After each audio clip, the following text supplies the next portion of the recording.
اللهم صل وسلم. الحمد لله وكفى وسلام على عباده الذين اصطفى. أما بعد فأعوذ بالله من الشيطان الرجيم. بسم الله الرحمن الرحيم. كنتم خير أمة أخرجت للناس تأمرون بالمعروف وتنهون عن المنكر أقوموا وتؤمنوا بالله.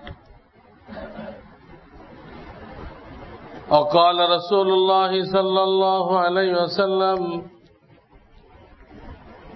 إذا كانت ليلة النصف من شعبان فقوموا ليلها وصوموا يومها، فإن الله تعالى ينزل فيها لغروب الشمس ويقول: ألا مستغفر فأغفر له، ألا مبتلا فهو عافية، ألا مسترزق فأرزقه حتى مطلع الفجر، أو كما قال رسول الله صلى الله عليه وسلم. बुजुर्गान मोहतरम, अल्लाह रब्बुल आलमीन आखिरी नबी मुहम्मद रसूलुल्लाह सल्लल्लाहु अलैहि वसल्लमेर उम्मत के বাহ্যিক ভাবে হায়াত কম দিয়েছেন। এই কষ্টের দুনিয়ায় বেশি কষ্ট দিতে চান নাই। দুনিয়া মানে কষ্টের দুনিয়া, জান্নাত মানে আরামের জায়গা, আর দোজখ মানে আযাব গজবের জায়গা। দুনিয়াটা কষ্টের জায়গাটা স্বীকার করতে হবে। এক আয়াতের মধ্যে আল্লাহ নিজেই বলেছেন, লাকাদ খালাকনাল ইনসানা ফি কাবাদ। সূরা বালাদ আপনারা পড়ছেন আম্মা পারার মধ্যে, লা উকসিমু বিহাদাল বালাদ, ওই সূরার মধ্যে লাকাদ খালাকনাল ইনসানা ফি কাবাদ, আমি মানুষকে কষ্ট ক্লেশের মধ্যে সৃষ্টি করেছি। তাদের দুনিয়া আসার দিন থেকে নিয়ে মৃত্যু পর্যন্ত এটা লেগে থাকবে, একটা পর একটা আসতে থাকবে। কোন একটা পর্যায়ে থেমে যাবে এমনটা না, আসতেই থাকবে। এক হাদিসের মধ্যে আসছে, আল্লাহ যখন মানুষকে বানাইলেন তো তাকে 99টা মুসিবত দিয়ে বেষ্টনী দিলেন। বেষ্টনী, এটা তাকে ঘিরে থাকবে। ওর একটা একটা করে তার জিন্দেগিতে প্রকাশ পাবে। ওর যে কোনো একটাতে সে চলে যাবে দুনিয়ার থেকে, যে কোনো একটাতে তাকে ইন্তেকাল করতে হবে। ইন্তেকাল মানে চলে যাওয়া। আর শুনলে ভয় পাই, চলে যাওয়া। কেউ হজে গেল তো ঠিক আছে, সে বাংলাদেশে ঢাকা ইন্তেকাল করলো, বাংলাদেশ থেকে ঢাকায় ইন্তেকাল করলো। শাব্দিক অর্থ হলে মৃত্যু না, এক জায়গা থেকে আরেক জায়গায় যাও। নবী আলাইহিস সালাম বলেন, এর ৯৮টা যদি সে পার হইতে পারে, আসছে, আল্লাহ রহম করছে, সুস্থ হয়ে গেছে, ৯৮টা সে পার হয়েছে, আর একটা যে আছে এটার পারবে না। এটার নাম হল মানুষ যে বৃদ্ধ হয়, বৃদ্ধ, এই বৃদ্ধতা এটা পার হওয়া সম্ভব না। এটা হলো সর্বশেষ। সবগুলো পার হলে ওটাতে এসে অটোমেটিক চলে, আর কেউ আগেও যেতে পারে। এই জন্য এটা লেগে থাকবে। এর বহুত ফায়দা আছে, গুনাহ খাতা মাফ হয়, অনেক সওয়াব পাওয়া যায়। এমনকি এক হাদিসে আসছে, কতক লোকের জন্য আল্লাহ তাআলা জান্নাতের মধ্যে একটা পজিশন বরাদ্দ করে রাখছেন, কিন্তু তার ইবাদত বন্দেগী কম। এইটা দিয়ে ওই পজিশন হবে না, অর্জন হবে না। তখন আল্লাহ রাব্বুল আলামিন এই বালা মুসিবত যে আসে এর সওয়াব দিয়ে ওটাকে পূরণ করে দেন, দিয়ে তাকে ওই যে পজিশন ঠিক করে রাখছেন ওখানে পৌঁছাই দেন। এত ফজিলত, কিন্তু চাওয়া নিষেধ। এত ফজিলত শুনে দোয়া করতে আরম্ভ করলেন, আল্লাহ বেশি বেশি বালা মুসিবত দাও, হ্যাঁ জায়েজ নেই, এই দোয়া করা না জায়েজ। দোয়া করতে হবে আফিয়াতের, আল্লাহ সুস্থতা দাও, তোমার ইবাদত বন্দেগী যেন করতে পারি, চাইতে হবে। এটা ওটা চাওয়া ছাড়া আসবে, তখন আমার ওটা দূর করার চেষ্টা করতে কইছি। আল্লাহ দিছে, আমি ওর ঠিক করব, তোমার কিছু দায়িত্ব আছে। তুই সালাতুল হাজাত পয়লা আমাকে বলো, আল্লাহ আমার কষ্ট হয়ে দিছে, আমি বড় কমজোর, স্বীকার করো, তুই কমজোর স্বীকার করো, তারপর আমার নবীর সুন্নত হিসেবে চিকিৎসা করো। আমার নবী কি বলছে? চিকিৎসা করো। ডাক্তারে ভালো করবে না, ডাক্তার করে সুন্নত আদায় করো, এর বাইরে ডাক্তাররা কোনো পাওয়ার নেই। বড় হার্টের ডাক্তার হার্ট অ্যাটাক করে মারা যাচ্ছে, হার্টের ডাক্তার হার্ট অ্যাটাক করে মারা যাচ্ছে, কে চিকিৎসা দিবে? সুন্নত আদায় করতে পারবে সে। শেফা কার কাছে? শেফা আল্লাহর কাছে। দেখেন, চাওয়া নিষেধ, আসলে সবর করতে হবে, আল্লাহর কাছে সালাতুল হাজাত পড়ে দোয়া করতে হবে, ওটা দূর করার জন্য চেষ্টা করতে হবে, সুন্নত। কিন্তু ইয়াকিন রাখতে হবে, ডাক্তারের হাতে কিছু নেই, ওষুধেরও কিছু নেই, আল্লাহ যা চান তাই হবে। এই ইয়াকিনের সাথে চিকিৎসা করতে হবে। হ্যাঁ, মাদ্রাজ গেলেই ঠিক হয়ে যাবেন আপনি, হ্যাঁ, ব্যাংকক গেলেই ঠিক হয়ে যাবেন, তো শিরক, শিরক। কারো হাতে এগুলো নেই। মাদ্রাসা সব ডাক্তার মারা গেছে, আগে যারা ছিল কেউ নেই। এখন এক দেবীর নামে নাম দিয়েছে চেন্নাই, এমন দেমাগ খারাপ এগুলো। যাই হোক, তো আল্লাহ মুসিবত থাকবে, সওয়াব অনেক চাওয়া যাবে না। তো এই উম্মতকে আল্লাহ যেহেতু এটা কষ্টের জায়গা, বেশি একটা কষ্ট দিতে চান নাই, তাড়াতাড়ি বেহেশতে নিতে চাইছেন, হায়াত শর্ট। তবে আমাদের প্রিয় নবী মুহাম্মদ রাসূলুল্লাহ সাল্লাল্লাহু আলাইহি ওয়াসাল্লামের ওসিলায় কিছু ইবাদত দান করছেন, যার ওসিলায় তারা আগের উম্মত থেকে সওয়াবের দিক দিয়ে, বড় জান্নাত হাসিল করার দিক দিয়ে অনেক অ্যাডভান্স হয়ে যাবে। আগের উম্মত পারবে না এটা। সব আমাদের প্রিয় নবী মুহাম্মদ রাসূলুল্লাহ সাল্লাল্লাহু আলাইহি সাল্লামের ওনার ওসিলা, ওনার বরকত।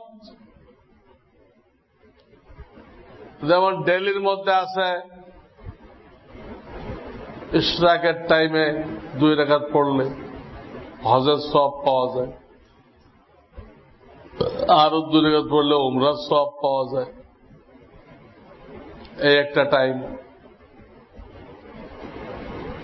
মাগরিবের সময় 6 রাকাত পড়লে, সুন্নত সহ পড়লে, মাগরিবের সুন্নত সহ যদি কেউ 6 রাকাত পড়ে, ভিন্ন পড়লে তো আরো ভালো। তো একটা না 12 বছরের নেকি। আর ফজরের আগের ধরেন 2 ঘন্টা, এই 2 ঘন্টা তো আল্লাহ প্রথম আসমান থেকে ডাকতে থাকেন। অন্য সময় আপনি ডাকেন, আল্লাহ ডাকে, তাহলে কার কি লাগবে? শবে বারাআত, শবে কদর, এই 2 রাত্রে তো বেলা ডুবাতে নিয়ে শবে সাদেক পর্যন্ত, বেলা ডুবা থেকে নিয়ে শবে সাদেক পর্যন্ত আল্লাহ ডাকতে থাকেন। আল্লাহ আপনার কড়া নাড়েন, দরজার কড়া। কিন্তু এই জিনিসটা সারা বছর কিন্তু চালু আছে, কিন্তু সারা রাত না। সারা বছর আছে কিন্তু সারা রাত না। যে টাইমে ফজরের রক্ত হয় ওটাকে শবে সাদেক বলে। এর 2 ঘন্টা আগের থেকে শবে সাদেক পর্যন্ত এই টাইমটা প্রত্যেক দিন মনে করেন শবে বরাত, প্রত্যেক দিন শবে কদর। কোন দিক দিয়ে? এই টাইমে আল্লাহ বান্দাকে ডাকতেছে, আমি বিশাল ভান্ডার নিয়ে আসছি, কি লাগবে তোমার? যা যা লাগবে নিয়ে নাও, এতে রেখে দাও, যার যা লাগবে রেখে দাও। এই জন্য ঈশার পরে দুনিয়াবি আলোচনা সব নিষেধ করা হয়েছে। কেন? যাতে মানুষ শেষ রাত্রে এটা নিতে পারে। ঈশান নামাজের পরে আর কোন দুনিয়াবি কাজ না করে দ্রুত ঘুমায় দেওয়া। শরিয়াতে রাত্রের খানা হলো ঈশার আগে। শরিয়াতে ফরজ আজব না, কিন্তু একটা সিস্টেম তো আছে। ফরজ করে নাই, কিন্তু স্বাভাবিকভাবে নিয়ম এটা যে ঈশার আগে খানা খাও। খানা খেয়ে ঈশান নামাজ পড়তে বসে যাও। এই যে খানা খেয়ে হাঁটাহাঁটি করলে এইটা তোমার জন্য সাংঘাতিক উপকার। তোমার অন্তত আর গ্যাস্ট্রিক হবে না, পেটের সমস্যা হবে না। যাদের স্বপ্নদোষ হয়, স্বপ্নদোষ হবে না। খানাটা যখন হজম হয়ে শেষ হয়, সাধারণত ওই টাইমটা স্বপ্নদোষ হয়। তো ওই টাইম আগেই পার হয়ে গেল। অনেকের এই রোগ থাকে, যারা দৃষ্টির হেফাজত করে না তারা এই রোগে পড়ে যায়। যাই হোক, ঈশার আগে খানা, ঈশার নামাজ পড়ে আর কথাবার্তা নেই। সংক্ষিপ্ত তালিম থাকলে তালিম করে ঘুমায় দেবে। এই লোকটার জন্য শেষ রাত্রে ওঠা কোনো ব্যাপার না। কিন্তু আমরা তো বিশ্বপাপ করতে করতে বললাম, বিশ্বপাপ বিশ্বপাপ এই করতে করতে আমাদের জিন্দেগি শেষ। একা খেলা দেয় রাত্রে, আর ইংরেজরা এগুলো এত গুরুত্ব দিছে যে এটাই জীবন। বিলবোর্ডে লিখছে এখানে হারিয়ে যাও, বুঝছেন? ইন্টারন্যাশনাল গাধারা ওর বিলবোর্ড লাগাইছে, লাগে এই সমস্ত ফালতু কাজের মধ্যে হারিয়ে যেতে গেছে। মনে হয় এইটাই জীবনের লক্ষ্য উদ্দেশ্য। নাউযুবিল্লাহ মিন যালিক। এই সমস্ত ফালতু শরিয়াতে নেই। ঘুমায় যান, শেষটাতে উঠা কোনো ব্যাপার না। ওই টাইমটা কিন্তু ডেলি টাইমের মধ্যে একটা টাইম, ওইটা ইশরাক একটা, মাগরিবের পরে একটা, শেষ রাত্রে একটা। ডেলির মধ্যে এই তিনটা টাইম হলো আল্লাহ সাংঘাতিক গুরুত্বপূর্ণ রাখছে। ওদিকে তিনটা টাইম গ্রহণ করে একদিনে অনেক আগায় গেল, আল্লাহর দিকে অনেক আগায় গেল। সাপ্তাহিকের মধ্যে রাখছে এই জুমায় আসার সময় 6টা কাজ আছে, যা করলে প্রত্যেক পায়ে পায়ে 1 বছর নফল নামাজ, 1 বছর নফল রোজার সব পাওয়া যায়। আসার পথে যাওয়ার পথে দেখেন কত পাও পড়ে। এখানে একটা আছে। আবার আসরের পরে, শুক্রবারে আসরের পরে তা দুরূদ পড়া হয়, আল্লাহুম্মা সাল্লি আলা মুহাম্মাদিন নবিয়্যিল উম্মি ওয়া আলা আলিহি ওয়া সাল্লিম তাসলিমা। শয়তান বসে নেই, সে এক গ্রুপকে খাড়া করে দিছে, এই হাদিসে অমুক আপত্তি করছে। সব শয়তান। আপত্তি করলে কি হাদিস বাদ হয়ে যাবে? এই হাদিসটার পক্ষে প্রচুর হাদিস। এদের কোন বর্ণনাকারীর ব্যাপারে আপত্তি হলে এটা আমল বাদ হবে না। অনেক আলেম পর্যন্ত শয়তানের কপ্পরে পড়ে এই আলেম এই আমল থেকে মাহরুম হয়ে গেছে। আর এক পত্রিকা আছে জাহেলদের, তার নাম মাসিক মদিনা। ওর নাম কি? এক সময় লোকেরা পড়তো, যখন কোন মাদ্রাসা থেকে বের হতো না তখন পড়তো এটা। এখন বিভিন্ন মাদ্রাসাতে পত্রিকা বের হয়, এখন ওই তায়াম্মুম আর জায়েজ নেই। তো তায়াম্মুম ছিল, ওটা এখন বাতিল হয়ে গেছে। ওখানে লিখছে এই দুরূদ পড়া হলো বেদাত।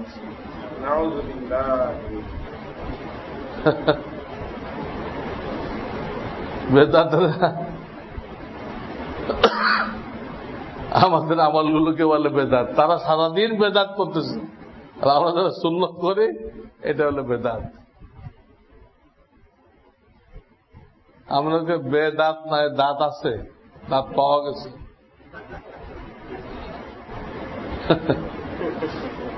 বেদাতিরে কাউকে বেদাত করলে বুঝবে এটা সুন্নত। মাসিক মদিনাতে কোনটা বেদাত দেখে বুঝবে এটা সুন্নত। ফালতু। যাই হোক, এই আমল করতে হবে, এই হাদিস গ্রহণযোগ্য, আপত্তি গ্রহণযোগ্য না। তো জুমার দিন জুমায় আসা যাওয়া, বিকালে আসর পরে দুরুদ 80 বার, আর মাগরিবের আগ দিয়ে বেলা ডোবার সময় মিনিট 5-7 দোয়ায় মশগুল হওয়া, দোয়া করতে থাকে। ইজতেমাই না, একা একা একা একা।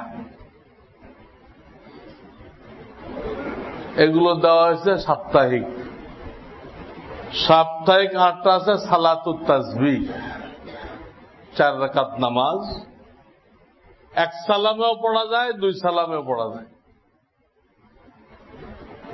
এটা পড়লেন মানে এক সপ্তাহে যদি কোনো ভুল ত্রুটি গুনাহ খাতা হয়ে থাকে আপনার আমলনামা ফ্রেশ, কোনো গুনাহ ওখানে আর বাকি নেই।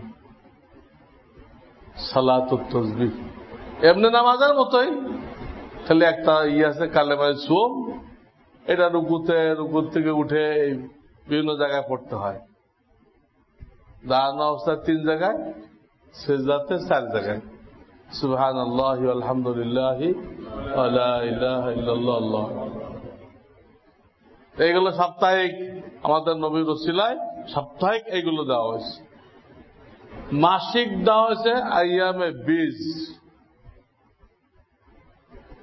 চাঁদের শুরুতে বা মাঝে বা শেষে 3টা রোজা রাখা। চাঁদের শুরুতে বা মাঝে মাঝে মানে 13, 14, 15 বা শেষে 27, 28, 29, এই 3 দিন। এই 3 দিন কেউ রোজা রাখলো তো সে পুরা মাস রোজা ছিল। আল্লাহর খাতায় সে পুরা মাস রোজাদার, একদিনও গ্যাপ নেই। তার দেওয়া হয়েছে মাসিক। আর কিছু আমল দেওয়া হয়েছে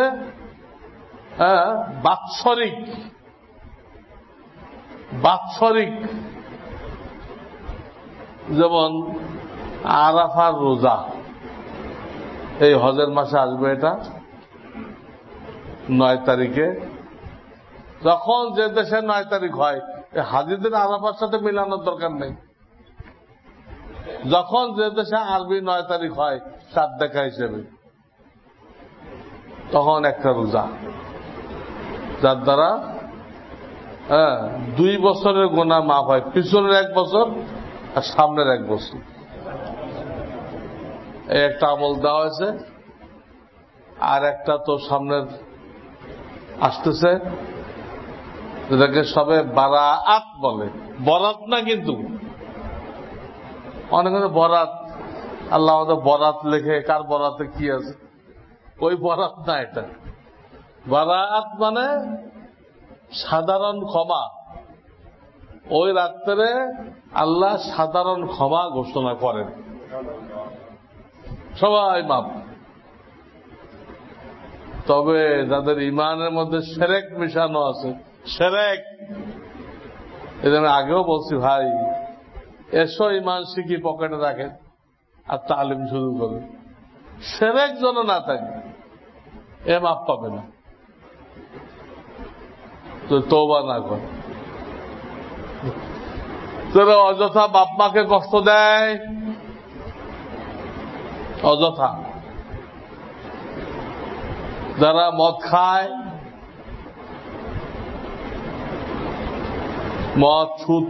মদ তো ভিন্ন, যারা সুদ ঘুষ খায়,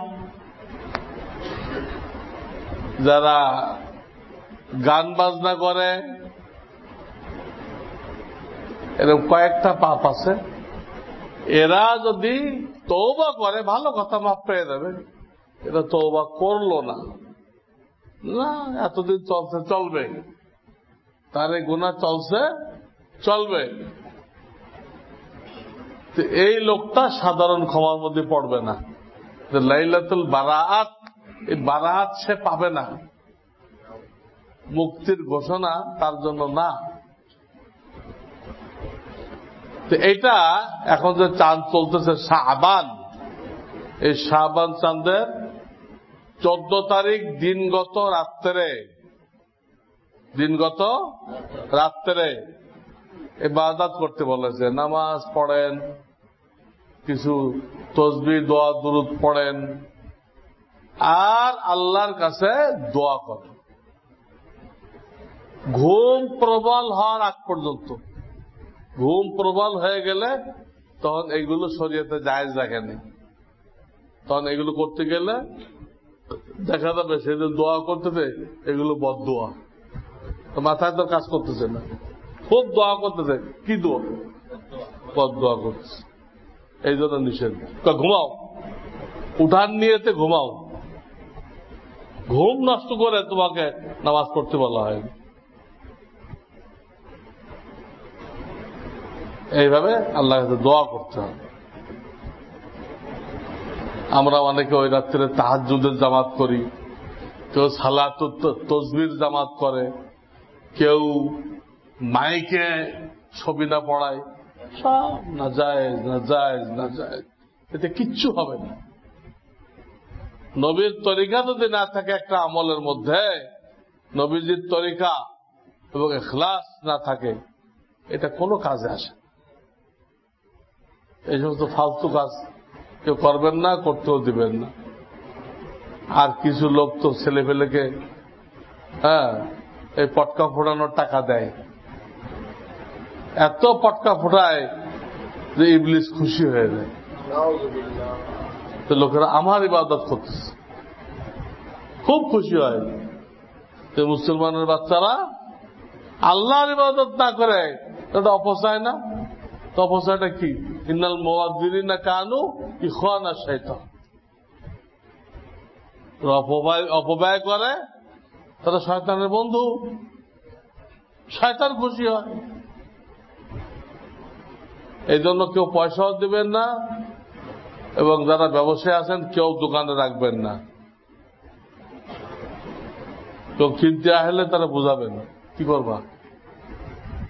এক তো গুনাহের কাজ, অপব্যয় অপচয়, দ্বিতীয়ত মানুষকে ইবাদতে ডিস্টার্ব করা হয়, তৃতীয়ত যারা হার্টের রোগী তাদের হার্টের আরো বেশি ক্ষতি হয়ে যায়, আতঙ্ক সৃষ্টি হয়, আতঙ্ক সৃষ্টি হয়। এমনও ঘটনা ঘটছে এই পটকা ফোটানোর কারণে, এক বাচ্চা ভয় পেয়ে খাটাতে লাফ দিয়ে পড়ছে, ওটা কাঁপতে কাঁপতে মরে গেছে। কত ঘর বাড়িতে আগুন লেগে গেছে পটকা ফুটাইতে দেবে। আমি একবার রিক্সায় করে আসতেছিলাম, আমার জামা পুড়ে গেছে, আমার নিজের। দেখতেছি আমার গায়ে পড়তেছে, রিক্সায় তো লাভ দেওয়া মুশকিল। এইগুলো মুসলমানের ছেলে পেলে করে, কি শিক্ষা দিচ্ছি? সন্তান আমাদের ঘরে আসলো আর আমরা গরু ছাগলের মধ্যে ছেড়ে দিলাম, এই দায়িত্ব আমাদের? কিচ্ছু শেখায় নাই। এর অর্থ এর বাপ মা একদম ইন্টারন্যাশনাল জাহেল, ছেলেকে কিচ্ছু শেখায় না। এই ধরনের লোকের সন্তান নেওয়াও ঠিক না। এবার সমাজকে কষ্ট দেয়, আল্লাহ নাফরমান তৈরি করে। নাফরমান বাড়ানো তো দরকার নেই। হালুয়া রুটি করে, এগুলো বেদাত। একা একা, কোন ইস্তেমাই না, একা একা যে কোনো সূরা দিয়ে নফল নামাজ পড়বেন, তসবিহ তাহলিল জিকির করবেন, আর দোয়া আল্লাহর কাছে চাওয়া। কিন্তু আল্লাহ নিজেই প্রথম আসমান থেকে বলতেছে, কার কি লাগবে চাও, আমি নিয়ে আসছি। এই রাত্রে ফেরত দিবে? ওই কয়েকটা গুনাহগার ছাড়া কাউকে ফেরত দিবে না। খুব দোয়া করতে হবে, এবং তার পরের দিন রোজা রাখতে হবে। একটা রাখলেও চলবে, একটা এবছর পড়ছে শুক্রবার, সামনে শুক্রবার। আর যাদেরকে আল্লাহ তৌফিক দিচ্ছেন তারা এর আগে আরো দুটা রাখতে চেষ্টা করবেন, বুধবার, বৃহস্পতিবার, শুক্রবার। এখানেও শয়তান বসে নাই। বিভিন্ন রকম অপপ্রচার, এক একজন কি দলিল দিচ্ছে। আমি এত বছর সৌদি আরব ছিলাম, সৌদি করো তো অভিনয়, সৌদি আরব সেখানে তো কোনোদিন শবে বরাত হয়নি। সৌদি আরব দলিল, কোরআন সুন্নাহ দলিল। মিশকাত শরীফের একটা পৃষ্ঠা, এরকম বিশাল পৃষ্ঠা, এই আমার টেবিলের মতো না, এর থেকে একটু কম কিতাব, এত বড়, এর এক পৃষ্ঠা, সব এই ব্যাপারে। আর যারা এই ছয়বাদ অস্বীকার করে এরা হল তথাকথিত আহলুল হাদিস ভাই, তা অস্বীকার করে। অত তারা যে ঘড়ির মেকারকে মুজাদ্দিদ মানে আমাদের তথাকথিত ভাইয়েরা, এক ঘড়ির মেকারকে মানে মুজাদ্দিদ, তাদের মুজাদ্দিদ তো ঘড়ির মেকার, মসজিদের খাদেম, এগুলো। সেই ঘড়ির মেকার নাসির উদ্দিন আলবানী, ওনাদের সবচেয়ে বড়, যে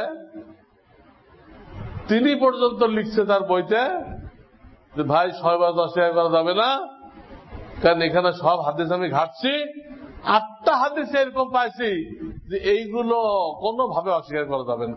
অন্যগুলো জবটাও দেওয়া যায়, জয়েব টয়েব কয়ে, কিন্তু 8টা হাদিস আমি এরকম পাইছি। কয়টা? একটা হইলে আমার কাজ হয়ে যায়। আহলে হাদিসের সবচেয়ে বড় যে নাম নাসির উদ্দিন আলবানী। আলবানী মানে আলবেনিয়া বাড়ি। পড়ালেখা করে নাই, বাপে দিছিল ঘড়ির মেকারগিরি করতে। ওখান থেকে রিসার্চ করে বিরাট শায়েক হয়ে গেছে। কোন ডিগ্রি ছাড়া শায়েক, একাই শায়েক হয়ে গেছে। এই হলো আমাদের তথাকথিত আলুল্লাহ ভাইদের বড় ইমাম। ঠিক আছে, আমাদের কথা মানবেন না। কেউ ঘোড়ায় চড়তে রাজি না হলে তাকে গাধায় চড়তে হয়। চড়েন গাধায়, ওনাকে মানছেন, মানেন তো। উনি কইছে 8টা হাদিস এমন আছে, সবে বড় শব্দ হাদিসে নেই, হাদিস আছে লাইলাতুন নিসফি মিন শাবান, শাবান চাঁদের অর্ধেক তারিখের রাত, ওটাকে সংক্ষেপে বলা হয় লাইলাতুল। ওরা লাইলাতুল বারাত, এই শব্দটা হাদিসে নেই। আরে দেখো, এই শব্দ কেন থাকবে? এই শব্দ দ্বারা কি বোঝানো হয় এটা আছে কিনা? আমি এক পর্যায়ে লিখছি যেরকম দাড়ি কাটা হারাম, দলিল কি? সূরা নিসার এত নম্বর আয়াত। এক লোক আসছে আমার কাছে, হুজুর আপনি এই আয়াতে দলিল দিচ্ছেন, এই আয়াতে তো কোথাও দাড়ি শব্দটাই নেই, মানে কিভাবে দলিল দিলেন? দাড়ি কাটা হারাম। আপনি কি বুঝছেন এই আয়াতে? কিছু বুঝছেন? এই আয়াতে একটা শব্দ আছে আল মুতাকায়্যিরাতে খালকিল্লাহ, যারা আল্লাহর সৃষ্টিকে পরিবর্তন করে তাদের উপর লানত, আর লানত হলে সেটা হারাম হয়। শব্দটা হল আল মুতাকায়্যিরাতে খালকিল্লাহ, আল্লাহর সৃষ্টিকে যারা পরিবর্তন করে। আল্লাহর সৃষ্টির মধ্যে বলা হয়েছে হাদিসে, পুরুষের মুখে দাড়ি থাকবে, এটা আল্লাহর সৃষ্টি। মহিলার মুখে দাড়ি থাকবে না, মাথায় লম্বা চুল থাকবে, এটা আল্লাহর সৃষ্টি। এইগুলো যারা পরিবর্তন করে তাদের উপরে লানত, কাজটা হারাম। তো শব্দ আছে এটা, আল্লাহর সৃষ্টিকে পরিবর্তন করে। তা আলেমরা বুঝতে কি বোঝানো হয়েছে? এর মধ্যে দাড়ি কাটা আছে, এর মধ্যে কি আছে? কিন্তু মহিলা যে আমাদের মতো চুল রাখে ওটাও আছে এর মধ্যে। এখন ওই বেটা কিন্তু দাড়ি তো নেই হুজুর, ওখানে দাড়ি খুঁজতে গেছেন কেন? ওখানে তো দাড়ি থাকবে না। এই যে দলিল বুঝতে গেল এলেম লাগবে। আমাদের কথায় কথা আপনারা দলিল চান, তা পাবলিকের জন্য ঠিক না। পাবলিকের দলিল হলো আলেম, আলেমের দলিল হলো কোরআন কিতাব। আপনি দলিল চাইলেন, আমি দলিল দিলাম, আপনি দলিল পড়ে কিছুই বুঝবেন না, উল্টা সে প্রশ্ন, হুজুর এইখানে তো দাড়ির কোনো কথাই নেই, এখানে আপনি আয়াতটাই বোঝেন নেই। তো যাই হোক, এটা অস্বীকার করা যাবে না, কারণ যারা অস্বীকার করে তাদের বড় ইমাম যে তিনি পর্যন্ত স্বীকার করছেন। এক তো চারটে মাযহাব, সমস্ত ইমামরা এই ইবাদত আর এই রোজাকে মুস্তাহাব বলেছেন, চারো মাযহাব। আর আহলে হাদিসের বড় যে সেও বলতেছে 8টা হাদিস অস্বীকার করা যাবে। তাহলে কেন আপনি মাহরুম হইতেছেন? এই শয়তানদের এই প্রশ্ন, সৌদি আরবে ই হয় না, লাইলাতুল বারাত হয় না, সৌদি আরব দলিল। তাহলে আমরা এই ফজিলতকে গ্রহণ করি, শয়তানের খপ্পরে পড়ে নিজেকে বঞ্চিত না করি। বাৎসরিক 8টা আমল হলো লাইলাতুল কদর। লাইলাতুল কদর রমজানে আসবে, তাই বলে কেউ লাইলাতুল মেরাজকে আবার গুনবেন না, এটা মনে হয় হুজুরে ছুটে গেছে, ওটা এই কাতারে আনার দরকার ছিল। লাইলাতুল মেরাজ আর কোনদিন হবে না, একবার হয়ে টয়ে শেষ, রাত জীবনেও হবে না। তারিখ আসবে, লাইলাতুল মেরাজ আসবে না, ওর কোন নামাজও নেই, ওর কোন রোজাও নেই। আল্লাহ তাআলা আমাদের সবাইকে এই সহিহ জিনিসের উপর আমল করার তৌফিক দান করেন, সবাইকে পৌঁছানোর তৌফিক দান করেন।